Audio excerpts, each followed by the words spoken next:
We have to put a title in. The title today is, "Can I be Rosh Yeshiva today?" Rosh Yeshiva for a day, if you wanted to call that. That's like king for a day, right, David? Isn't that a Queen for a Day? It's an old show from the 1950s. Queen for a Day? So yeah, it should be the most ridiculous show ever. Okay, so let's fill it in. Shabbos. Yeah, I could touch that up afterwards. After it's upstream, I could touch it up and add the sponsorship too. Shlomi, did you like Rabbi Hennig? Did you remember him? I certainly did. I was going to ask him about his blue. What's that? He spoke very well. Yeah, he did. It's a good story. Yeah. Yeah, I was thinking of going backpacking through China. Yeah. You have a taiva to go to Tibet. You know what that means? A city of 19 million people? You can't fathom that. There's no city in America. 19 million people. 19 million, he said. Yeah. He said it's the Silicon Valley of China. What? Which one? Which town? Chengdu. What's the pronouncing? Chengdu? He has a very heavy accent. Chengdu. Chengdu, yeah. You believe the Chinese government, how accommodating they were? Yeah, you were pretty direct on that one. That was cute. Well, my question is he forced to say things so that he doesn't get killed when he gets back home? I don't know. I don't think I think those days are over. Or I shouldn't be knave. Or as Edith was told by Archie, don't be knave. Edith, don't be knave. Didn't doctors that try to whistleblow in China disappear? Yeah, they did. They did. Okay, let's see the head of the Gemara. So we were learning about bells, and not the Hasidus. But we were learning about bells yesterday, whether or not if it has a clapper in it, it could still be Tameh. And the Gemara said, Al Amar Rava, turning over to Nun Testament Aleph, that oil. The Brisa said that even if the clapper goes missing, it's still Tameh. And the reason is because since even without the clapper, you could bang the bell against a hard surface, like cheres, and that would continue to make its noise, therefore it's going to be Tameh. Sorry, I just have to announce the sponsorship. I'm sorry. Today's broadcast is sponsored by the Zolti family, Lilu Nishmas, Rav Moshe Baruch Chaim Zolti. Any rebroadcast, retransmission, or use of this telecast is encouraged without the express written consent of the Agudah Broadcasting Commission, and the Agudah is encouraged and shall be rewarded. And every reincarnation of the video will be the Zechanishus of Moshe. That's right. Yeah. Okay. Zok to Haley Gomor. So that's why it has a din of a cave. It Manami, we also learned similar. Omer Yosy bar Chanina, Rabbi Yosy bar Chanina said, that gives it a din of a cave. You could turn the bell over and you can use it as a bronfenglazel. Anything can be used as a shot glass. You turn the bell over, you use it as a shot glass, and that's what it means, like ameya by mayim latinik. You can give something to drink to a tinnik, so that it also has a din of a keli. But clearly, that's not the primary function of this keli. That's going to take us into a new subject. Rabbi Yochanan, leboy me'ein malacha rishona. Rabbi Yochanan will say that a keli can retain its Torah's keli, even though its function has absolutely no resemblance to its original function, and it's a totally new, unintended function. Does that also allow a keli to retain its din of tumah? Vatanya kol kli asher yeshav alav. It's speaking about the moshav of Azov, and it says kol kli. Rashi says the kol kli b'mashma afilu ein asher liyeshiva. Anything that some Azov sits on will have tumas moshav, even though it's not designed to be sat on. You might think if he took a saw, which was a measurement, but it was also a keli that carried that amount of measurement, it was made to carry kalim, and he turned it over. I think of myself. We buy these Home Depot buckets to use, and what if you take a Home Depot bucket that you need to transfer some fluid with, You turn it upside down and you sit on it as using it as a stool, which is relatively common. Yochel kafa sa v'yashav aleha, or kafa taka v'yashav aleha, or if you flipped over chatzi sa, Rashi says is what the shir of a takav is. So you turned over a bucket and you used it as a bench or as a stool. Yetame, you might think that would also have a din of tumas moishav. Talmud Loimer, the Torah teaches us v'chol hakli asher yeshiv alav hazov. It has to be something that is sat on. Misha miyuchid liyeshiva yotzezeh sha'imrim loy amoid v'nasa melachtenu. If I come and see someone sitting on my bucket, I'll say, "Sir, can you please get up? I need that bucket to do my work with." So that's something.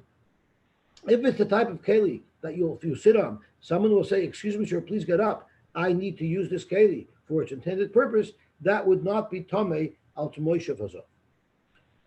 So if that's the case, this bell, and that what the Gemara is going to ask, this bell that Rabbi Yechon said has a din of a keli because you could drink out of it. Well, someone's going to say, "Please give it to me.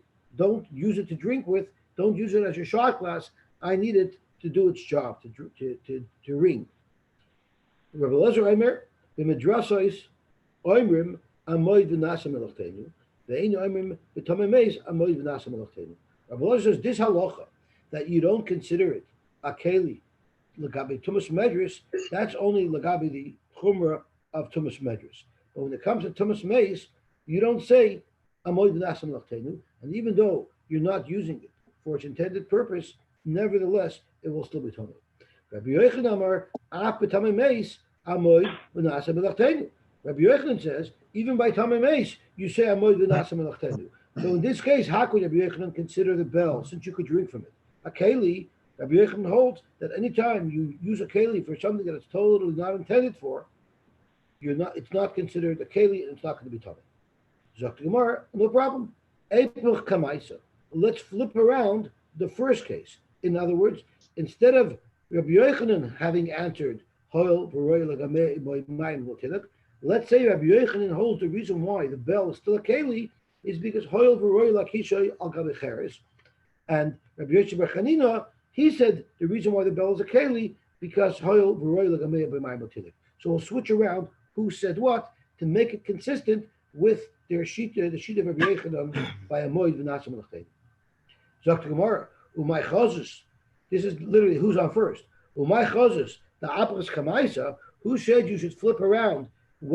Who answered what? Earlier in the Amid, maybe Ebech Pasraisa, maybe flip around Rabbi Yochanan and Rabbi Elazar and say Rabbi Yochanan holds that you don't say Amoid v'nasa melachtenu by Tumas Meis.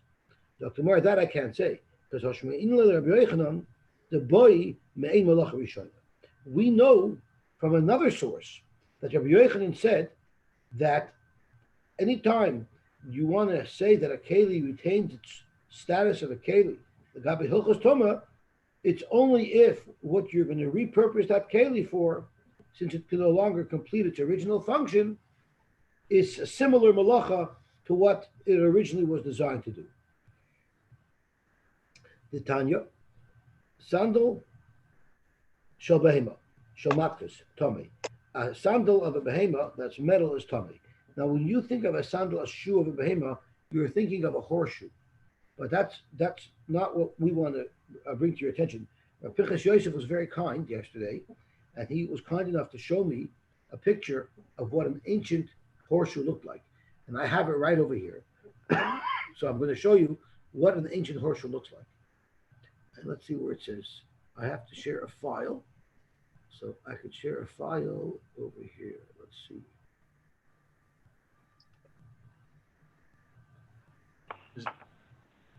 It's a portion of your screen. It's on the second on advanced second menu. Portion of screen. Yeah. Perfect. Click share. And now I just have to bring that up. So let's bring that up.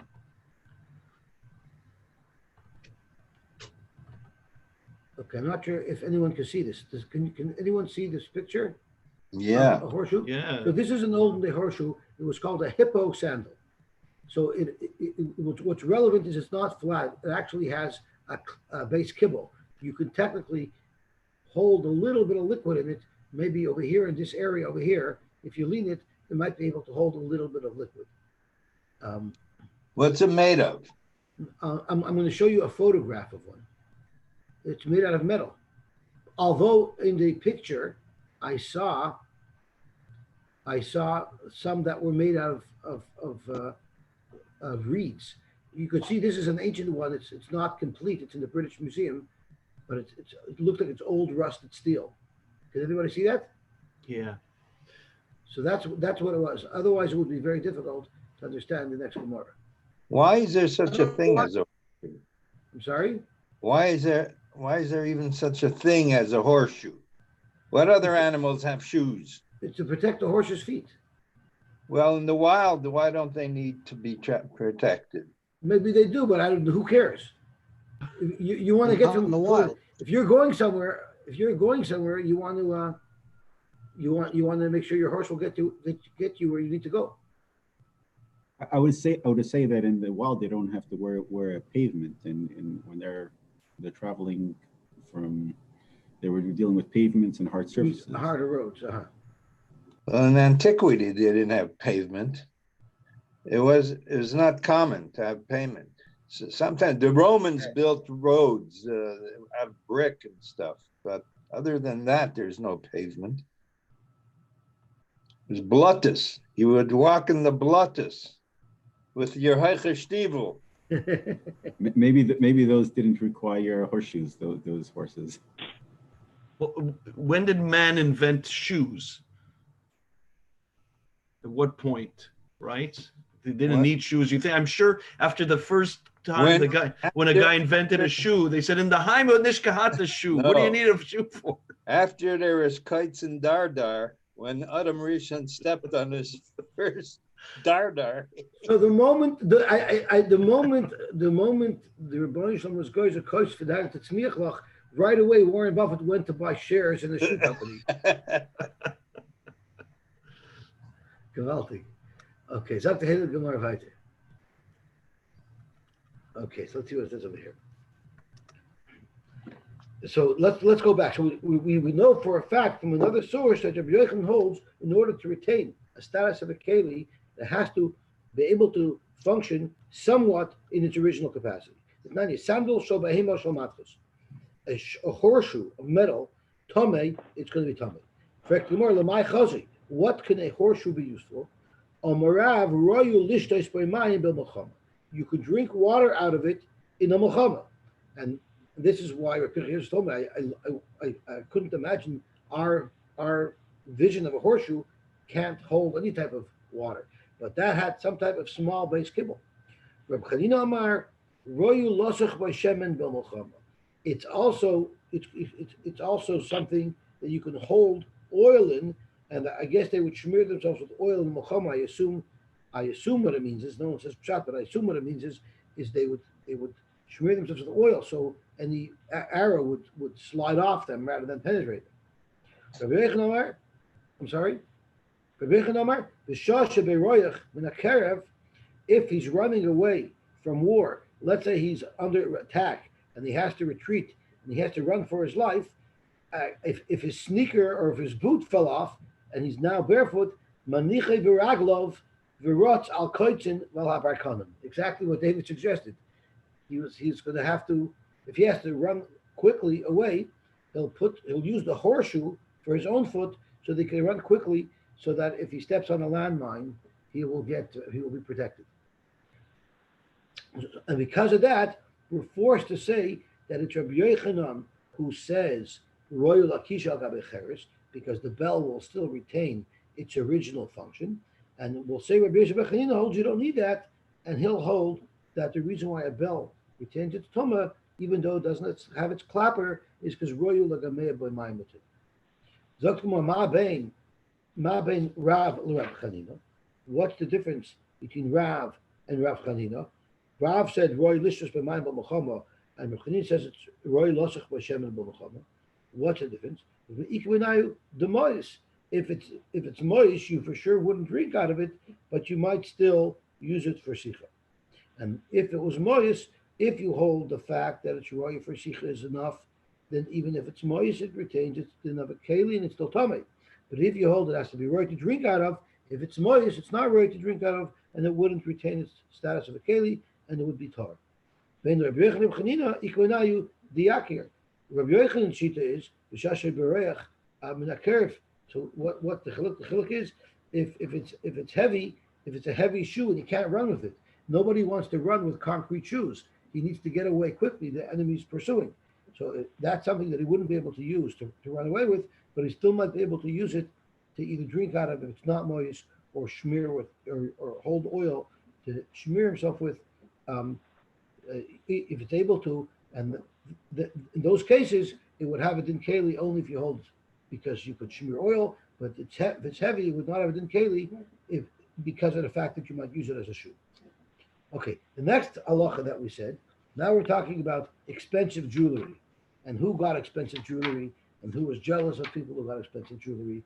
So let's go back to the beginning of the parak in Zayin and Aleph. One of the things that a woman may not go out with on Shabbos is v'loy be'ir shozov. She's not allowed to go with near shozov, which we'll discuss today. V'loy be'katlot, some type of choker we're going to discuss today.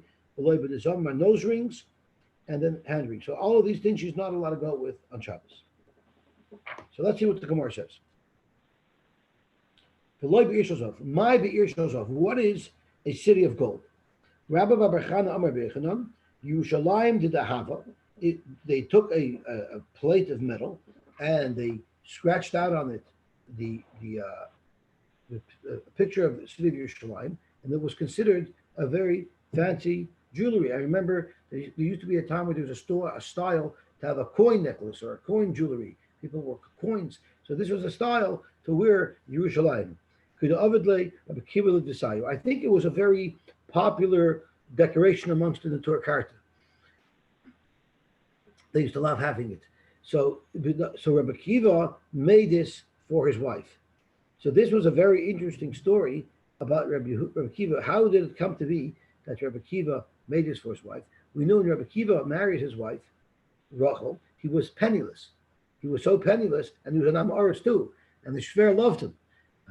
His Shver disowned him, right? And because of that, they were so poor that they couldn't even afford pillows, covers. They slept on straw, and in the mornings, Rabbi Akiva would pull the straw out of his wife's hair. And what did Rabbi Akiva tell his wife? If I were a rich man, I would buy you the most beautiful Ir Shel Zov. And what happens? Tzaddik Gozer, HaKadosh Baruch Hu Mekayim, even on himself, and he became very wealthy one day. Why? Because the Shver left him all his money. And since he told his wife, if I ever become rich, I'll buy you this thing of Zov, he actually did. So that's why Rachel, the wife of Rabbi Akiva, had this beautiful Ir Shel Zov. Now, the wife of Rabbi Gamliel did not have such a beautiful piece of jewelry. And the Gemara tells us that she was actually jealous of Rabbi Akiva's wife, that I also want a beautiful Ir Shel Zov. And Rabbi Gamliel said, an Ir Shel Zov is a very expensive piece of jewelry. It's reserved only for those women who are so moister nefesh on behalf of their husband's Torah. Those are the ones who are zeicher to such an Ir Shel Zov. Dr. Gemara weiter. Tanur Rabban. There's no quote on Rabbi Gamliel's wife's reaction to that. That doesn't. So now that should that's why we learned the Gemara a second ago, that if you have to run away, you can use a horseshoe to run for your life. That's the smichas of the Friedrich Gemara. Okay. Yes, Zalman. Yes. There's another Gemara where Rabbi Gamliel's wife did answer and says, "You can't afford it. You're the Nasi." So Rabbi Gamliel says, "You never sold your hair to support me the way Rachel sold her hair to support Rabbi Akiva." Wow. And that was your serious. So the question on that was, if a woman covers her hair, then what was the big deal for Rachel to sell her hair? Because, so they answer. Go ahead. Let me ask you a question. I'm not going to speak personally, but I don't know any wife who would be willing to shave her head, even though her hair is covered. Okay, so I know lots of women who shave their head even though their hair is covered. Right, but someone who doesn't. Didn't Mati's father tell you that he knew some women who shaved their hair in your family? You don't have to shave it. You just have to cut it.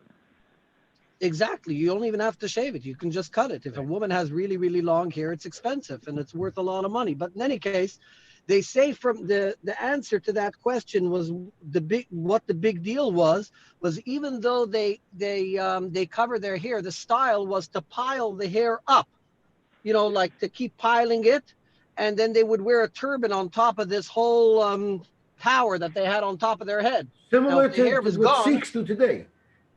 Exactly. Like Jagmeet Singh. Yeah. And if Rachel sold her hair, she had no tower to build. Uh-huh. So even though they covered it, but its mass was still visible under the turban. Yeah, it was still knowable. It's interesting because we just actually learned that earlier in the pair. Rashi tells us that the way they would cover their hair is they would braid it up and then they would put it under a hat. And then there was this extra, the kfula was shiloh, if it's the Evet's crest, or if it's this extra shmata, that would go around it for the little hairs that stuck out. So, Gavaldik, I just wanted to share that tidbit. Okay, thank you. Perfect. Taner Rabban, loy seitze isha be'ir shalzov. A woman should not go out with the ir shalzov, which is what our Mishnah says. Vim yotzesa, and if she goes out, chayev eschata shall be chayev echatos, because that's not called a tachshit. That would have the din of a masay. Divrei Reb Meir. So Reb Meir holds that ir shalzov is a masay. Loy seitze vim yotzesa potter. She's not allowed to go because we're afraid she'll take it off and show it around. And therefore, it's not a deraisa, but it's only derbon also gzeira. Rabbi Eliezer Yosy isha b'ir shalzov lechatchila. Rabbi Eliezer holds no problem. A lady's allowed to go out with this piece of jewelry. But my committedly. So we have a three-way machloikus mikatza lekatza. Is it a deraisa or if it's mutter? What's the machloikus? Rabbi Meir said a masihu. Rabbi Meir clearly holds it's a masui, and therefore it will be a isu deraisa. Rabbon savi takshidu. It's a takshit, but we're still afraid. Dil mishalfa. We're afraid that she'll show her friend. Her friend will say, "Wow, I love that Yosy Shalayim. She's really, let me show it to you." And she'll take it off and she'll show it to her friend. And then they'll walk with it and it will cause an issue there.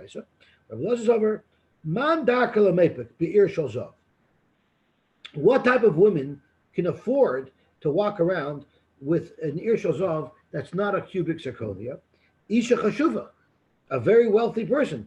So imagine yourself, if you're thinking about a woman in our shul who's a multi-millionaire. A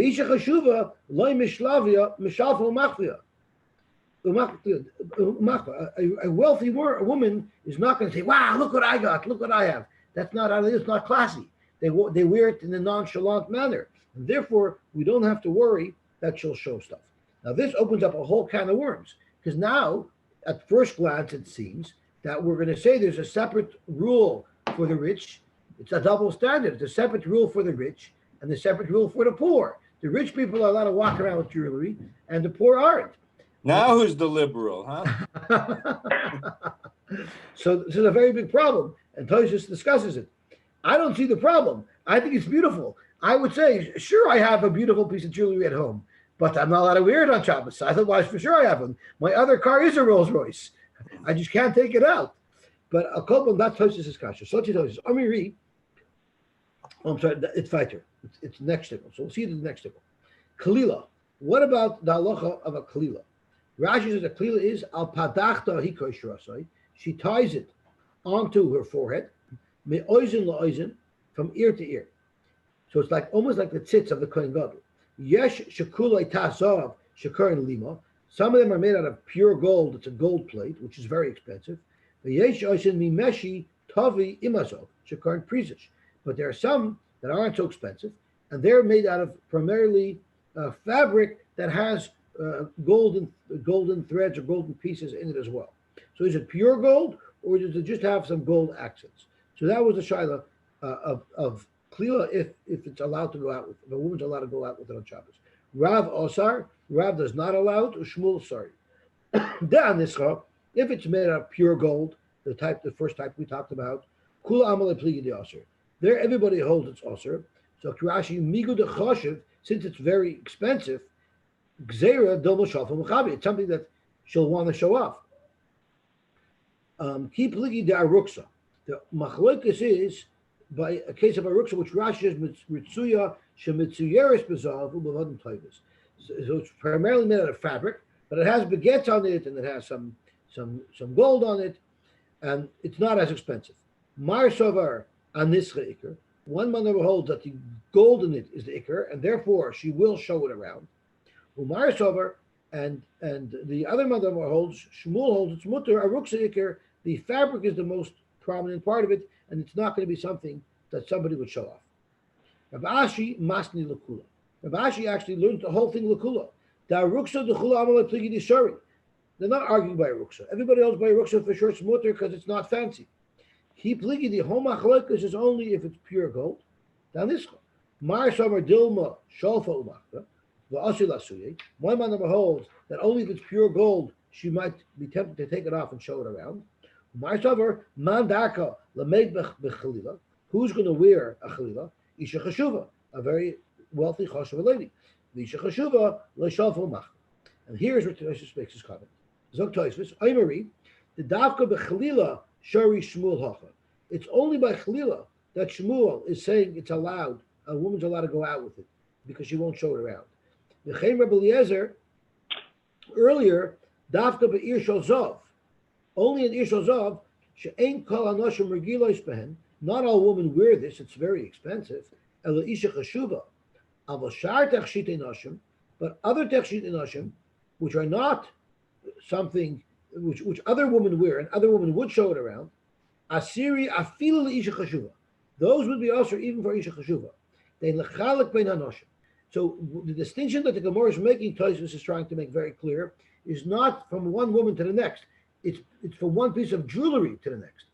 And the piece of jewelry that is normally not shown around, no matter who wears it, it will not be a problem of carrying it around. Of wearing it on Shabbos. And a piece of jewelry that's normally worn by women who do show things around, that piece of jewelry would be usher to wear even to a Isha Chashuva. Okay. And that makes sense. That makes sense because nowadays, I don't see how you could just ignore a gzera that was made in the Mishnayos and totally walk away from it. Yet our Gaonim walked away from this gzera and allow women to wear jewelry. But the answer is probably Pashut, because even when the Gzeir was made on each piece of jewelry, it was assessed, piece by piece, was assessed whether or not this is the type of jewelry that's likely to be carried. So, and that was done even in the Mishnah itself. So therefore, our jewelry nowadays, you don't have to say that the Gzeir doesn't apply anymore.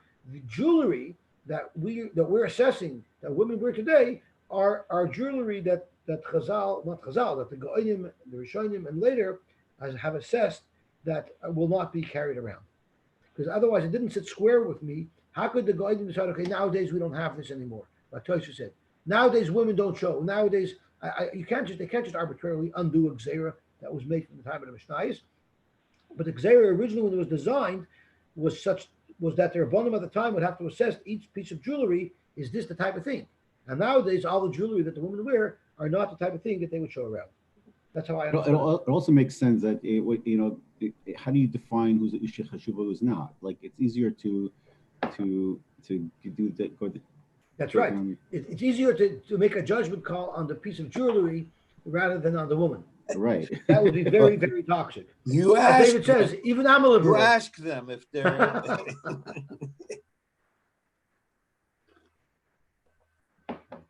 Well, if you ask, if you ask a woman, can I see your ring, and she says no, it doesn't mean because she's a Isha Chashuva. It means it's probably a cubic zirconia, and she doesn't want you to chop.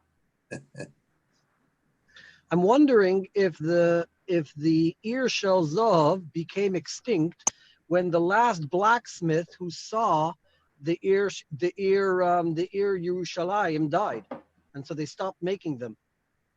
Does that make sense? Does that way of thinking make sense to anybody? Why Yeah, can't they copy it makes a lot of picture? sense. It makes sense. After the Churban, there was none left. So this. And in those days, they didn't have pictures; they didn't have photographs. Yeah. Right. But it was a chiseled out, I guess two or three dimensional piece of jewelry that To me, it chiseled sounds like a out tahara. the landscape. Not the landscape. What do you call that when when you see the the tall buildings in the The city. Skyline, Keep right? you. The To skyline. me, it sounds like a tahara, like a princess type of tahara that they wear. Tiara, right? It's translated. I'm gonna date myself. I'm gonna date myself. Do you remember the '80s used to have these like you used to buy them in Yerushalayim, these like were they made out of like some kind of a not stone, but they like ivory tusks used to make the skylines of all kind of black velvet. It was very popular in the '80s over there. It was there right before the olive wood shop. When I think of the city of Yerushalayim and skylines, I think of the olive wood shop. Yeah. Okay, Gavaltic. So let's see what the Gemara says. So again, you see an important yesod that it's the assessment is done not on the person, on the jewelry. Now, when you assess the jewelry, you look at how it's normally worn and who it's normally worn by, and that's where Chazal made the decision as to whether or not there's a chash of shalful machzor. Dr. Hela Gemara, Amalei Rav Shmuel bar Chana Rav Yosef. Beferish Amratlon Mishmei Rav Klila Shari. Was it the Ferish? So where is it over here? We had over here, but we had back over here by Klila Rav Osar Ushmuel Shari. So Rav Shmuel bar Chana told Rav Yosef that Beferish Amratlon Mishmei Rav Klila Shari. It was told to us Beferish that Rav is matir. We just quoted the machlokes by Klila that Rav Asers, but Rav Shmuel bar Chana told Rav Yosef that it was. You told us Beferish that it was mutter. Now Rav Yosef, I think, lost his memory at the end of his life. So Rabbi bar Chana was reminding Rav Yosef that you told us Beferish, in fact, that Rav is matir. I'm sorry. Omer Rav Shmuel bar Chana Rav Yosef Beferish Amud lo Mishmei Rav Klila Shari. Omer leila Rav. They told Rav, also Gavra Rabbo, a very choshev yid, Aricha, who happens to be very tall. So a very tall choshev yid came to Naharda, umatla, and he also limped. So Rashi says, Gavra Rabbo Aricha umatla, Levi itla. Levi had a limp. Why? The ach v'kida kamei de Rebbe. He once wanted to demonstrate what Kido was. It was a type of bowing down, and it was a difficult type of position to be in. And when he demonstrated it, it caused him to dislocate something, and ever since then, he limped. And the reason why Levi was punished, that he had this limp, I'm trying to remember. Does anybody remember the famous story with Levi? Levi did Yes. Navla. What was it? He bowed down. He talked back to. He said in a strong something. He answered something. And then he bowed down. I remember we were trying to think with Gemara. Is either when he bowed down, that's when he got punished because he put himself right, but because he talked strongly against Shem, something like that. He said something strong words. I don't remember exactly what it was. But I remember he did something. I don't remember what it was. He doesn't bring it down here. But there was something that Levi did, and that caused that. And because of that, when he bowed down, he got this. When he demonstrated Kida, he got injured. Anyway, so what happened is V'darash. So Levi came. This great person Levi came, and he darshaned the following: Klila Shari. He said that Klila is going to be mutter. Omar man gaver Rabba Aricha de Itla. Who is this Choshavit who's also very tall, who limps? So Kamar Levi. So now he said this is typical Talmudic logic. Shema Mina, from the fact that Levi came to Naharda, that proves to me that Noch Nafshi the Rebbe Afis. That proves to me that Rebbe Afis died. The Yosy Reb Chanina Bereisha, and Reb Chanina must have become the Rosh Yeshiva, who used to be Levi's Chavrusa. And Levi did no longer have a Chavrusa because his Chavrusa just became Rosh Yeshiva. And that's why and that's why he came here. So what is the story? What's the story behind the story? So Rashi tells us a fascinating story. Let's see. Nach Nafshe Drabafis. The Maseches Ksubas by Noisa, and Daf Kuf Gimel and Ksubas, the Gemara tells us a story. I read the Chishach of Rebbe, when Rebbe died, Omer, he actually left a succession plan. And he said, Reb Chanina bar Chama YESHIVAH. After I die, who should be the Rosh Yeshiva? Who should take over? It should be Reb Chanina bar Chama. Now, after Levi died, they went to Rebbe died, they went to Reb Chanina bar Chama, and they said, "You're the Rosh Yeshiva, Mazel Tov." Well, like people love Reb Chanina. Reb Chanina refused to accept this Rosh Yeshiva, the job as Rosh Yeshiva, and there's fights all the time nowadays in yeshivas because of this. Nobody wants to assume the position of leader. Everyone wants to leave it for the others. It's a common theme nowadays. Like Kibbutz Olav Reb Chanina, Shayu Rebbe Efes Gadol Mimenu Shtei Shana Umechza. The Bachstikson. He was 2.5 years older. The Rebbe are not far behind the yeshivas. Yeah, but the Gemara got this from the yeshivas. The question is who led the way? I don't know who led the way. Yeah. But anyway, Reb Chanina refused to take on the position of Rosh Yeshiva because he felt it would be a chisus coveter of office who was 2.5 years older than him, and therefore the Yosy Reb Afis Bereisha. So Reb Afis was the one who became Rosh Yeshiva first. Now Reb Chanina was very chashuv, so therefore the nichlas l'beis midrashay.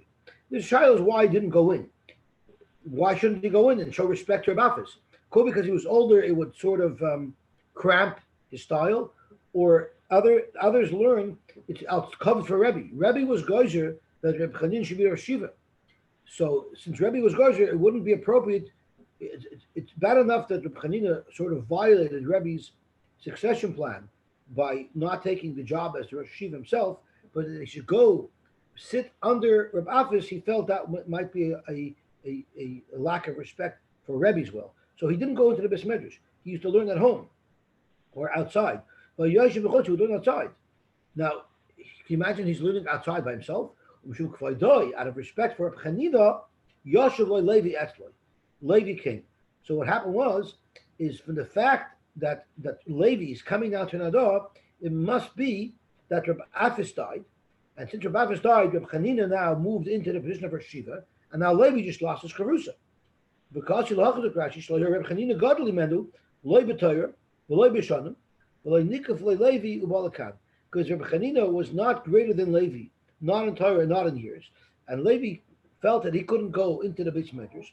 Since Levi couldn't go into the Beis Medrash, now he's stuck without a charusa, and that would explain why Levi came here. Why wasn't Levi nominated to be Rosh Yeshiva? If Levi was older than Reb Chanina, did he learn somewhere else, or he was in a different Beis Medrash? I'm not sure. We know that Rebbe wanted Reb Chanina to be the Rosh Yeshiva. That's what we know. We know Reb Chanina didn't want to take it because of Reb Afis. Right. So you're saying if Levi was also older than Reb Chanina, maybe he was younger than Reb Afis, so after Reb Chanina died, maybe Levi should have went in next, and then Reb Chanina. Or Reb Chanina, we don't know. It says Levi was older than Reb Chanina, wasn't he? Right, Maybe because of that story that Mechi mentioned that he wasn't right. Oh. By the way, Nobody says Levi was bigger Talmud Chacham than Reb Chanina, right? This is a contemporary phenomenon also. When the Rosh Yeshiva is nifter, and his son takes over, and there are Talmidim that are better than him, they usually leave and start their own yeshiva elsewhere.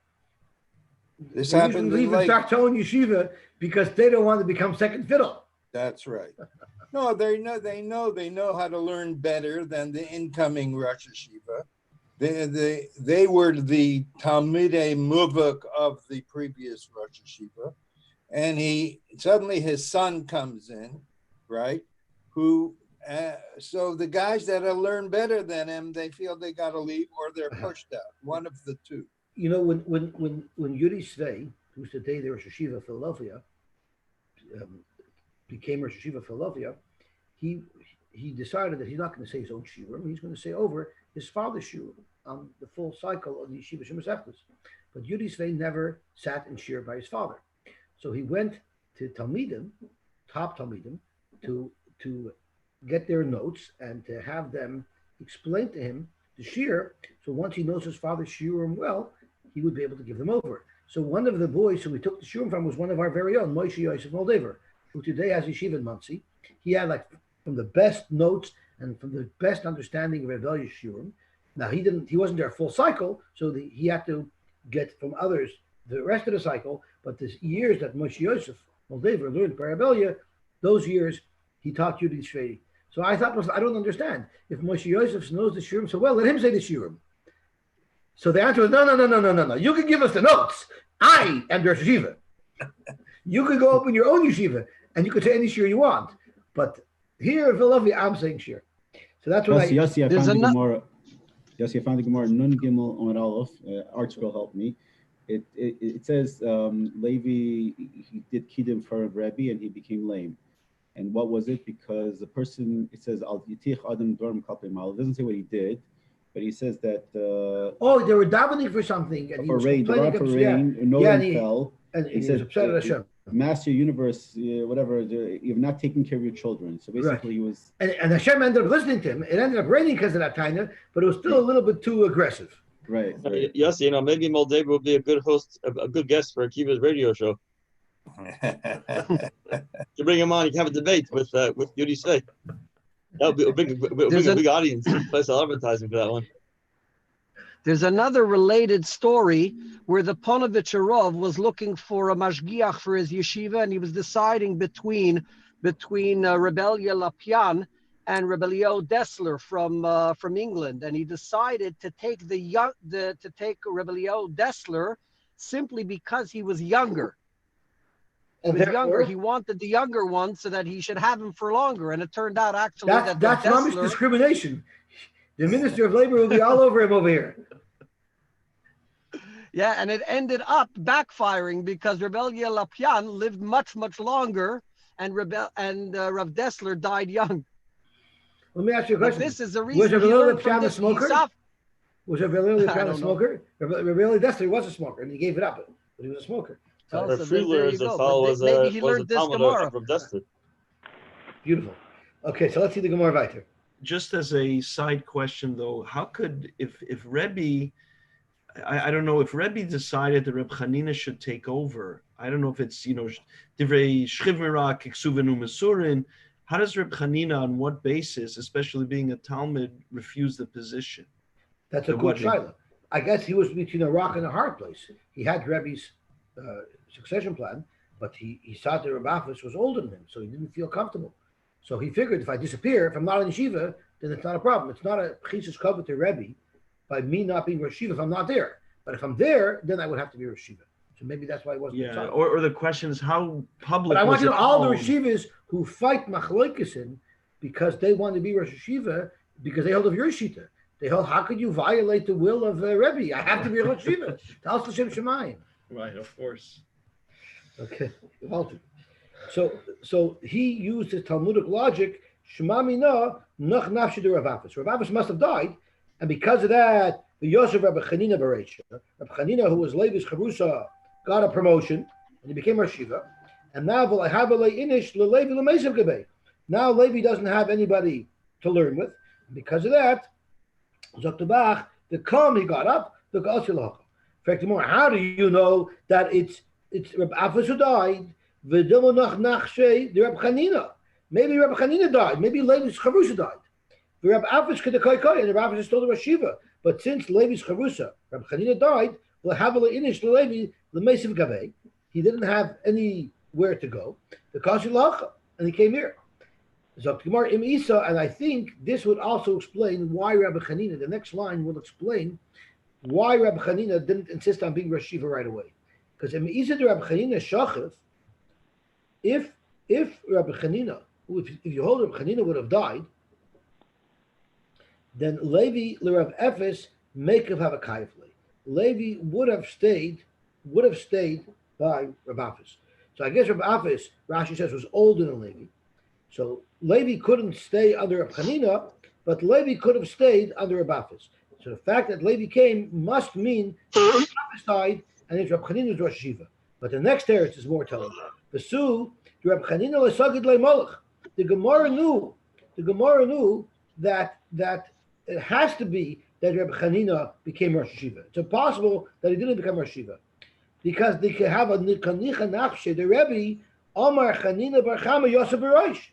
Since Rebbe, those words came out of Rebbe's mouth, that Rabbi Chanina will be the Rosh Yeshiva, Uchsiv B'hu B'Tzadikim, and the Torah writes regarding Tzadikim, V'Tigzer Omer V'Yakamlach. So the fact that the Rebbe said Rabbi Chanina was going to be Rosh Yeshiva, it's a muftach he'd be Rosh Yeshiva, so it's impossible that he could have died before Rabbi Efes.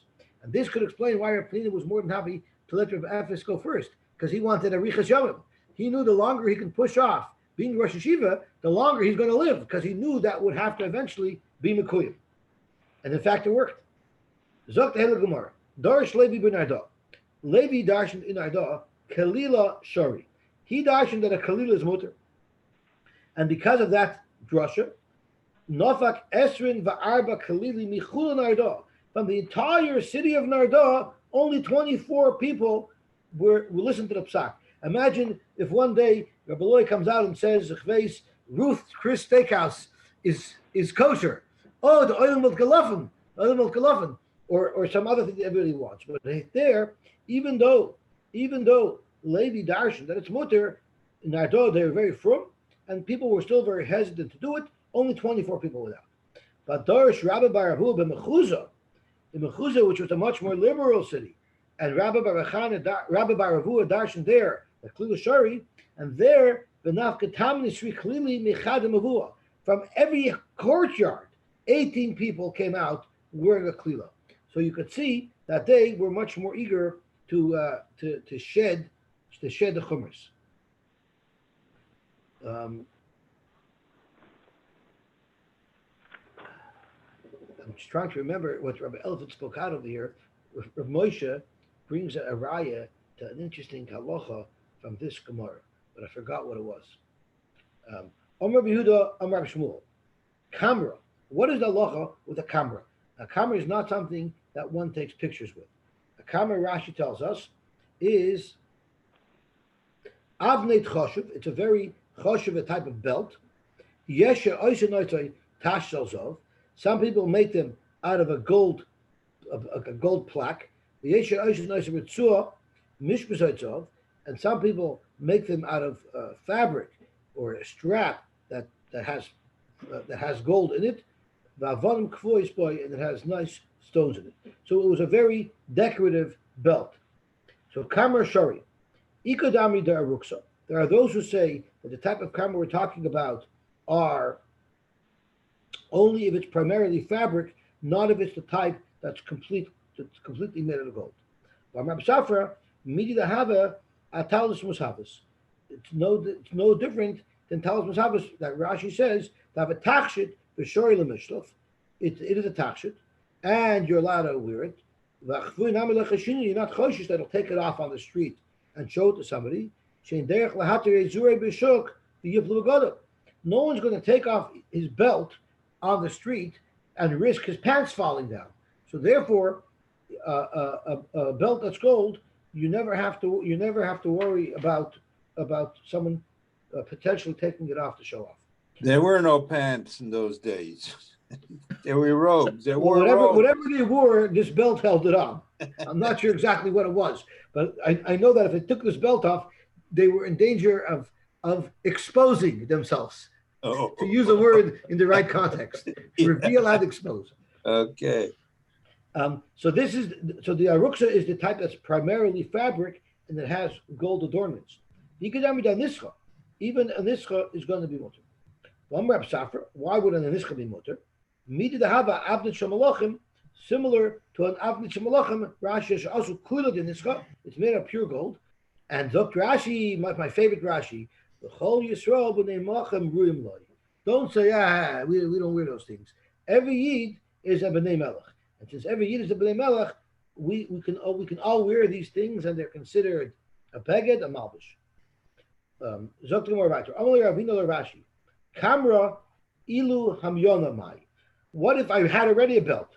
I had a normal belt. And I put this fancy belt as a decoration over my regular belt. So I'm wearing two belts. Omer Lei, he told him, Trehem Yale Kamrat. You're talking about two belts. Two belts of Rashi, Havade Masayu. Two belts for sure is a Masay, but also Zakta Gemara, Omer Bashi, Hai Rasuka. What about Rasuki? And Rashi says that's a Chatichas Me'il Rochva. It's a big me'il is more like a coat. It's a big wide piece. Islay Mafrichaya Shari. If it has straps that you could strap it on so it won't fall off, then it's going to be mutter. Bilav osir, and if not, it's going to be osir. And there, the chashash is a totally different chashash. There, the chashash is not you'll show it to somebody. The chashash is it might fall off. If it's a beggar that can easily fall off, then it's also to use because you might end up lifting it up and carrying it Dalit Amos. Our school calls it a corset. Or sukkah. A corset is like something that goes from the chest to the waist. You're right. It's like a onesie. A onesie. Yeah, I think it's for a woman, right? They keep them in shape. It's like it's like a body girdle. Yeah. Okay, so if it's on tight, which by definition it should be tight, because that's what it's done to do. It's just, but if it's not strapped down, then it will be also. Okay, below the katla we said was a choker. My katla, that's one menakta pari. What does Rashi say? It's a beged that has like a hem in it that you put a string through, similar to our hoods. Like we have a string going through the hem of the hood that we could tie up tight. Similar to pants in those days, had that drawstring in it, like we have in our bathing suits. You put a thick strap through it, so it's not like our waistbands where you just have like a shoelace. Through the place that held the shoelace, they put a very thick strap because Sheres Saviv Tzavara, and she would tie it tight around her neck. And it would hold down. It would support a bag. So imagine a woman wants to have a dicky. Right? We discussed a dicky yesterday. That is, if a woman buys a low-cut dress and she wants to make it knee stick, so they would take a piece of fabric that would go on her chest. What would hold it here? What would suspend it there?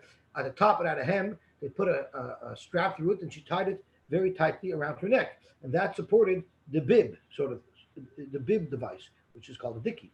So it's that type of thing. So let's see what Rashi says over here. It's considered nice. Those who learned something else. It's almost like a bangle. It's like a neck bangle. There are those who learn it's a neck bangle. Kamin kalbus, kazeh, a chezes boy, miftach chaluka. It grabs her beged. Pagam by leit savor vushazov.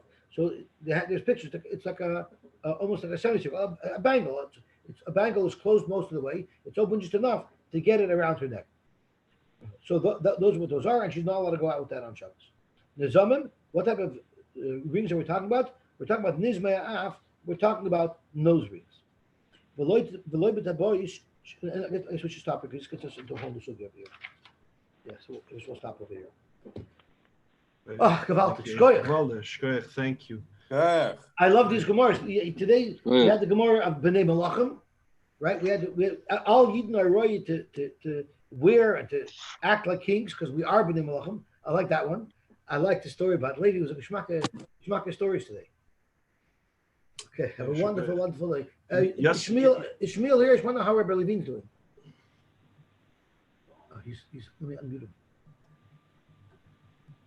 I'm trying to unmute Shmuel, but it doesn't go. Okay, I am muted. Go ahead. How's everybody doing? I mean, I didn't hear yesterday, but it's the doctor said to be prepared to go, 2 steps forward and 1 step backwards. So I don't know. He's on the ventilator, and then I guess they're trying to get him to wake up. I mean, he has like waking moments. He looks